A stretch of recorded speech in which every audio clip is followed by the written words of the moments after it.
Bom, trilheiros e trilheiras, vamos dar continuidade ao nosso curso de exclusão do crédito tributário. Nessa aula, nós começaremos a ver a primeira espécie de exclusão, a isenção tributária. Bom, qual o conceito de isenção tributária? O conceito que predomina no Poder Judiciário é o de que a isenção é a dispensa legal do pagamento do tributo.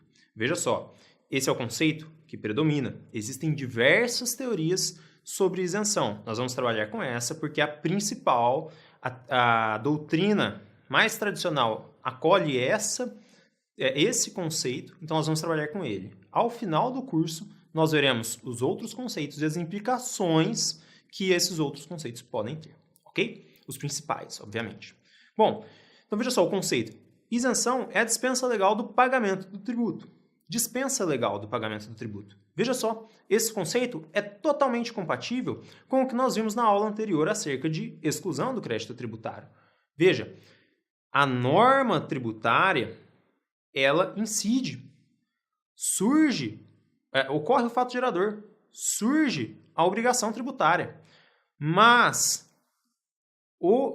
a autoridade competente, ela não lança o tributo, porque o contribuinte está dispensado legalmente. Então, esse conceito é compatível por quê? Porque a norma incide. Totalmente compatível com o que nós vimos na aula passada. Porém, o contribuinte fica dispensado de pagar o tributo. E aí, o segundo fato, então, que eu queria te chamar a atenção, que é o primeiro, né? Além de a norma tributária incidir, segundo esse conceito de isenção, a norma tributária ela incide no fato, incide sobre o fato. A segunda característica é necessário que a isenção esteja prevista em lei.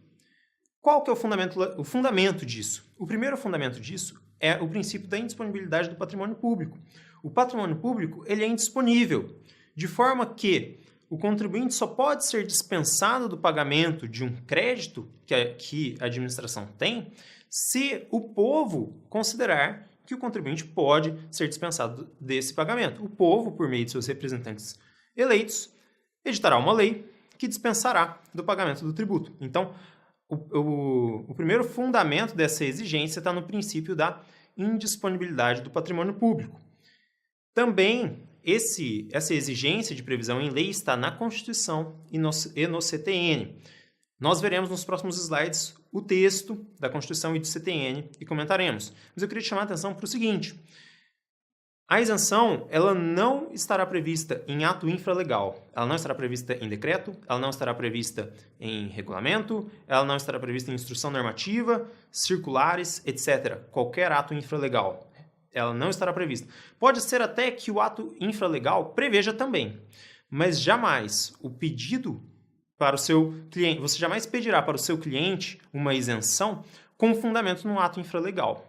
Porque, na melhor das hipóteses, esse ato normativo infralegal, ele está repetindo a lei. E se não houver essa repetição na lei, esse ato infralegal é ilegal e, certamente, a autoridade competente vai lançar o crédito tributário, independentemente do ato infralegal estar prevendo a isenção. Tá ok?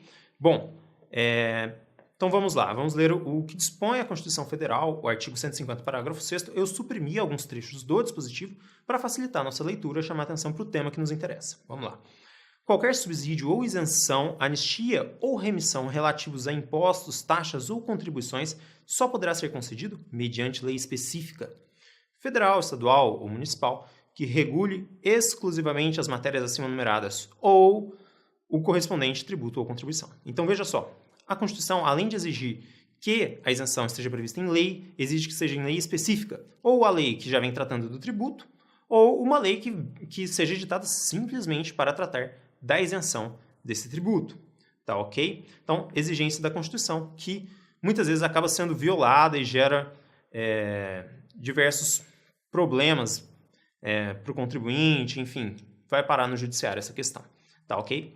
Bom, o artigo 176 do CTN diz o seguinte: a isenção, ainda quando prevista em contrato, é sempre decorrente de lei que especifique as condições e requisitos exigidos para sua concessão, os tributos a que se aplica e, sendo o caso, o prazo de sua duração. Então, veja, o CTN exige que a isenção esteja prevista em lei. Aí você poderia, passando o olho aqui comigo no artigo, dizer o seguinte, pô, mas espera aí, o artigo 176 diz o seguinte, isenção prevista em contrato, como assim? A administração, quando ela contrata com o particular, ela neste contrato, ela pode prever isenção, né? Só que se essa isenção que ela está prevendo no contrato, mas num contrato de concessão, ela prevê que o contribuinte terá direito a uma isenção. Essa isenção, ela tem que ter previsão legal. Se ela não tiver essa previsão legal, essa previsão contratual não tem efeitos perante a autoridade competente para lançar o tributo. Então, a gente poderia imaginar a situação em que a administração ela firma um contrato com o particular, prevendo a isenção, a dispensa legal do pagamento do tributo, e com base nisso, o particular também estima o seu preço, e aí, posteriormente, a autoridade competente olha para aquele contrato e fala, tudo bem, a administração previu aqui uma dispensa do pagamento de tributo, mas essa dispensa não tem correspondência na lei. Portanto, eu vou lançar o tributo. Pensando tributariamente, a autoridade competente está certa. Ela vai lançar o tributo, porque com base no 176, não tem previsão legal, ainda que prevista em contrato. Ah, mas e aí, o particular, ele vai ficar na mão da administração? Não, aí o particular, com fundamento aí já em direito administrativo, civil, pode buscar uma revisão contratual ou uma reparação civil em razão de a administração ter criado a expectativa de não cobrança de um determinado tributo e posteriormente ter efetuado tal cobrança. Bom, veja que na esfera tributária, essa previsão contratual não produz por si só efeitos perante a administração. Então, isso é o que chama a atenção no 176. Dando sequência, o parágrafo único diz o seguinte: a isenção pode ser restrita a determinada região do território da entidade tributante, em função de condições a ela peculiares. Bom, em se tratando de uma isenção concedida pela União, é necessário que a União se atente ao princípio da uniformidade geográfica, artigo 151 da Constituição, segundo o qual a concessão de benefícios fiscais ela não pode se dar de forma a privilegiar uma região em detrimento de uma outra, mas esse benefício fiscal tem que ocorrer buscando a promoção de um desenvolvimento social, econômico, equilibrado em toda a federação. Então, são aqueles exemplos da Zona Franca de Manaus. Veja, tem que haver uma justificativa para esse tratamento diferenciado para essa região geográfica do país. Ok? Bom, dando sequência, o artigo 177 diz o seguinte: salvo disposição de lei em contrário, a isenção não é extensiva às taxas e às contribuições de melhoria. A isenção também não é extensiva aos tributos instituídos posteriormente à sua concessão. Bom, aqui o dispositivo está dizendo o óbvio. Na verdade, o legislador ele acaba sendo bastante cauteloso e preferindo dizer o óbvio para evitar argumentações no sentido mais aqui de querer garantir uma segurança jurídica, dizendo, olha, eu sei que se a isenção só foi concedida para o imposto, ela não deve ser estendida à taxa. Ele diz o óbvio.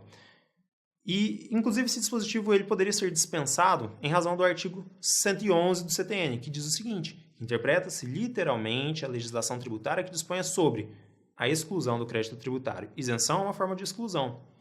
Então, o dispositivo que prevê uma isenção para um imposto não pode se estender à taxa. Ah, o município me dá a isenção de IPTU, não quero pagar a taxa de coleta de lixo. A isenção tem que ser lida literalmente. Se a norma isentiva só dispensa do pagamento de IPTU, não pode o intérprete querer estender essa isenção às taxas. Tá ok? Bom, desse dispositivo era isso, dessa aula era isso. Eu espero você na aula que vem.